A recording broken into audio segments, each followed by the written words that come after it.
پھر اسے چورا چورا کر دیتا ہے۔ بے شک اس میں عقل والوں کے لیے نصیحت ہے۔ بھلا جس شخص کا سینہ اللہ نے اسلام کے لیے کھول دیا ہو، سو وہ اپنے پروردگار کی طرف سے روشنی پر ہو، تو کیا وہ سخت دل کافر کی طرح ہو سکتا ہے؟ پس ان پر افسوس ہے جن کے دل اللہ کی یاد سے غافل اور سخت ہو رہی ہیں، اور یہی لوگ سراسر گمراہی میں ہیں۔ اللہ نے نہایت اچھی باتیں نازل فرمائی ہیں، یعنی کتاب جس کی آیتیں باہم ملتی جلتی ہیں اور دہرائی جاتی ہیں۔ جو لوگ اپنے پروردگار سے ڈرتے ہیں ان کے بدن کے رونگٹے اسے سن کر کھڑے ہو جاتے ہیں، پھر ان کی کھالیں نرم ہو جاتی ہیں اور دل بھی نرم ہو کر اللہ کی یاد کی طرف متوجہ ہو جاتی ہیں۔ یہی اللہ کی ہدایت ہے، وہ اس سے جس کو چاہتا ہے ہدایت دیتا ہے، اور جس کو اللہ گمراہ رہنے دے اس کو کوئی ہدایت دینے والا نہیں۔ بھلا جو شخص قیامت کے دن اپنے چہرے پر برے عذاب کو روکتا ہو، کیا وہ ویسا ہو سکتا ہے جو چین میں ہو؟ اور ظالموں سے کہا جائے گا کہ جو کچھ تم کرتے رہے تھے اب اس کے مزے چکھو۔ جو لوگ ان سے پہلے تھے انہوں نے بھی تکذیب کی تھی، تو ان پر عذاب ایسی جگہ سے آ گیا کہ ان کو خبر ہی نہ تھی۔ پھر ان کو اللہ نے دنیا کی زندگی میں رسوائی کا مزہ چکھا دیا، اور آخرت کا عذاب تو بہت ہی بڑا ہے۔ کاش یہ سمجھ رکھتے۔ اور ہم نے لوگوں کے سمجھانے کے لیے اس قرآن میں ہر طرح کی مثالیں بیان کی ہیں تاکہ وہ نصیحت حاصل کریں۔ یہ قرآن عربی ہے جس میں کوئی عیب اور اختلاف نہیں، تاکہ وہ ڈر مانے۔ اللہ ایک مثال بیان کرتا ہے کہ ایک شخص ہے جس میں کئی آدمی شریک ہیں مختلف مزاج کے، اور ایک آدمی پورے کا پورا ایک شخص کا غلام ہے۔ بھلا دونوں کی حالت برابر ہے؟ نہیں، الحمدللہ، مگر یہ اکثر لوگ نہیں جانتے۔ اے پیغمبر، تم بھی مرنے والے ہو اور یہ بھی مرنے والے ہیں، پھر تم سب قیامت کے دن اپنے پروردگار کے سامنے جھگڑو گے۔ پھر اس سے بڑھ کر ظالم کون جو اللہ پر جھوٹ بولے اور سچی بات جب اس کے پاس پہنچ جائے تو اسے جھٹلائے۔ کیا جہنم میں کافروں کا ٹھکانہ نہیں ہے؟ اور جو شخص سچی بات لے کر آیا اور جس نے اس کی تصدیق کی، وہی لوگ متقی ہیں۔ وہ جو چاہیں گے ان کے لیے ان کے پروردگار کے پاس موجود ہے۔ نیکوکاروں کا یہی بدلہ ہے، تاکہ اللہ ان سے برائیوں کو جو انہوں نے کی دور کر دے، اور نیک کاموں کا جو وہ کرتے رہے ان کو بدلہ دے۔ کیا اللہ اپنے بندے کو کافی نہیں؟ اور اے نبی، یہ تم کو ان لوگوں سے جو اللہ کے سوا ہیں یعنی غیر اللہ سے ڈراتے ہیں، اور جس کو اللہ گمراہ رہنے دے اسے کوئی ہدایت دینے والا نہیں، اور جس کو اللہ ہدایت دے اس کو کوئی گمراہ کرنے والا نہیں۔ کیا اللہ عزت والا بدلہ لینے والا نہیں ہے؟ اور اگر تم ان سے پوچھو کہ آسمانوں اور زمین کو کس نے پیدا کیا تو کہہ دیں گے کہ اللہ نے۔ کہو کہ بھلا دیکھو تو جن کو تم اللہ کے سوا پکارتے ہو، اگر اللہ مجھ کو کوئی تکلیف پہنچانی چاہے تو کیا وہ اس تکلیف کو دور کر سکتی ہیں؟ یا اگر وہ مجھ پر مہربانی کرنا چاہے تو کیا وہ اس کی مہربانی کو روک سکتے ہیں؟ کہہ دو کہ مجھے اللہ ہی کافی ہے، بھروسہ رکھنے والے اسی پر بھروسہ رکھتے ہیں۔ کہہ دو کہ اے قوم، تم اپنی جگہ عمل کیے جاؤ، میں اپنی جگہ عمل کیے جاتا ہوں۔ ان قریب تم کو معلوم ہو جائے گا کہ کس پر عذاب آتا ہے جو اسے رسوا کرے گا، اور کس پر ہمیشہ کا عذاب نازل ہوتا ہے۔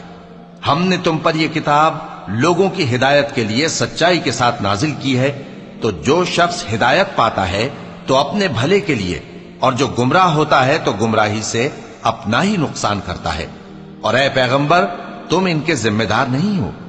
اللہ لوگوں کے مرنے کے وقت ان کی روحیں قبض کر لیتا ہے، اور جو مرے نہیں ان کی روحیں سوتے میں قبض کر لیتا ہے۔ پھر جن پر موت کا حکم کر چکتا ہے ان کو روک رکھتا ہے، اور باقی روحوں کو ایک وقت مقرر تک کے لیے چھوڑ دیتا ہے۔ جو لوگ غور و فکر کرتے ہیں ان کے لیے اس میں نشانیاں ہیں۔ کیا انہوں نے اللہ کے سوا اور سفارشی بنا لیے ہیں؟ کہو کہ خواہ وہ کسی چیز کا بھی اختیار نہ رکھتے ہوں اور نہ کچھ سمجھتے ہی ہوں تب بھی، کہہ دو کہ سفارش تو سب اللہ ہی کے اختیار میں ہے، اسی کے لیے آسمانوں اور زمین کی بادشاہت ہے، پھر تم اسی کی طرف لوٹ کر جاؤ گے۔ اور جب ایک اکیلے اللہ کا ذکر کیا جاتا ہے تو جو لوگ آخرت پر ایمان نہیں رکھتے ان کے دل گھٹ جاتے ہیں، اور جب اللہ کے سوا اوروں کا ذکر کیا جاتا ہے تو فوراً خوش ہو جاتے ہیں۔ کہو کہ اے اللہ، اے آسمانوں اور زمین کے پیدا کرنے والے، پوشیدہ اور ظاہر کے جاننے والے، تو ہی اپنے بندوں میں ان باتوں کا جن میں وہ اختلاف کرتے رہے ہیں فیصلہ کرے گا۔ اور اگر ظالموں کے پاس وہ سب مال و متاع ہو جو زمین میں ہے اور اس کے ساتھ اسی قدر اور ہو تو قیامت کے روز برے عذاب سے رہائی پانے کے بدلے میں دے ڈالیں، اور ان پر اللہ کی طرف سے وہ امر ظاہر ہو جائے گا جس کا ان کو خیال بھی نہ تھا، اور ان کے اعمال کی برائیاں ان پر ظاہر ہو جائیں گی، اور جس عذاب کی وہ ہنسی اڑاتے تھے وہ ان کو آ گھیرے گا۔ سو جب انسان کو تکلیف پہنچتی ہے تو ہمیں پکارنے لگتا ہے، پھر جب ہم اس کو اپنی طرف سے نعمت بخشتے ہیں تو کہتا ہے کہ یہ تو مجھے میرے علم و دانش کے سبب ملی ہے۔ نہیں، بلکہ وہ آزمائش ہے، مگر ان میں سے اکثر نہیں جانتے۔ جو لوگ ان سے پہلے تھے وہ بھی یہی کہا کرتے تھے، تو جو کچھ وہ کیا کرتے تھے ان کے کچھ کام نہ آیا، آخر ان پر ان کی برائیوں کا وبال پڑ گیا۔ اور جو لوگ ان میں سے ظلم کرتے رہے ہیں ان پر بھی ان کے برے اعمال کا وبال عنقریب پڑے گا، اور وہ اللہ کو عاجز نہیں کر سکتے۔ کیا ان کو معلوم نہیں کہ اللہ ہی جس کے لیے چاہتا ہے رزق کو فراخ کر دیتا ہے اور جس کے لیے چاہتا ہے تنگ کر دیتا ہے؟ جو لوگ ایمان لاتے ہیں ان کے لیے اس میں بہت سی نشانیاں ہیں۔ اے پیغمبر، میری طرف سے لوگوں کو کہہ دو کہ اے میرے بندو، جنہوں نے اپنی جانوں پر زیادتی کی ہے، اللہ کی رحمت سے نا امید نہ ہونا۔ اللہ تو سب گناہوں کو بخش دیتا ہے، بے شک وہی تو ہے بڑا بخشنے والا، بڑا مہربان۔ اور اس سے پہلے کہ تم پر عذاب آ واقع ہو، اپنے پروردگار کی طرف رجوع کرو اور اس کے فرما بردار ہو جاؤ، ورنہ بعد میں تم کو مدد نہیں ملے گی۔ اور اس سے پہلے کہ تم پر ناگہاں عذاب آ جائے اور تم کو خبر بھی نہ ہو، اس نہایت اچھی کتاب کی جو تمہارے پروردگار کی طرف سے تمہاری جانب نازل ہوئی ہے پیروی کرو۔ ایسا نہ ہو کہ اس وقت کوئی شخص کہنے لگے کہ ہائے اس کوتاہی پر افسوس ہے جو میں نے اللہ کا حق ماننے میں کی، اور میں تو ہنسی ہی کرتا رہا، یا یہ کہنے لگے کہ اگر اللہ مجھ کو ہدایت دیتا تو میں بھی پرہیزگاروں میں ہوتا، یا جب عذاب دیکھ لے تو کہنے لگے کہ اگر مجھے پھر ایک دفعہ دنیا میں جانا ہو تو میں نیکوکاروں میں ہو جاؤں۔ ارشاد ہوگا کیوں نہیں، میری آیتیں تیرے پاس پہنچ گئی تھی مگر تو نے ان کو جھٹلایا اور شیخی میں آ گیا اور تو کافر بن گیا۔ اور اے مخاطب، جن لوگوں نے اللہ پر جھوٹ بولا تم قیامت کے دن دیکھو گے کہ ان کے چہرے سیاہ ہو رہے ہوں گے۔ کیا تکبر کرنے والوں کا ٹھکانہ دوزخ میں نہیں ہے؟ اور جو پرہیزگار ہیں ان کی کامیابی کے سبب اللہ ان کو نجات دے گا، نہ تو ان کو کوئی تکلیف پہنچے گی اور نہ وہ غمناک ہوں گے۔ اللہ ہی ہر چیز کا پیدا کرنے والا ہے اور وہی ہر چیز کا نگراں ہے۔ اسی کے پاس آسمانوں اور زمین کی کنجیاں ہیں، اور جنہوں نے اللہ کی آیتوں سے کفر کیا وہی نقصان اٹھانے والے ہیں۔ کہہ دو کہ اے نادانو، تو کیا تم مجھ سے یہ کہتے ہو کہ میں غیر اللہ کی پرستش کرنے لگوں؟ اور اے پیغمبر، تمہاری طرف اور ان پیغمبروں کی طرف جو تم سے پہلے ہو چکے ہیں یہی وہی بھیجی گئی ہے کہ اگر تم نے شرک کیا تو تمہارے اعمال برباد ہو جائیں گے اور تم نقصان اٹھانے والوں میں ہو جاؤ گے، بلکہ اللہ ہی کی عبادت کرو اور شکر گزاروں میں رہو۔ اور انہوں نے اللہ کی قدر شناسی جیسی کرنی چاہیے تھی نہیں کی۔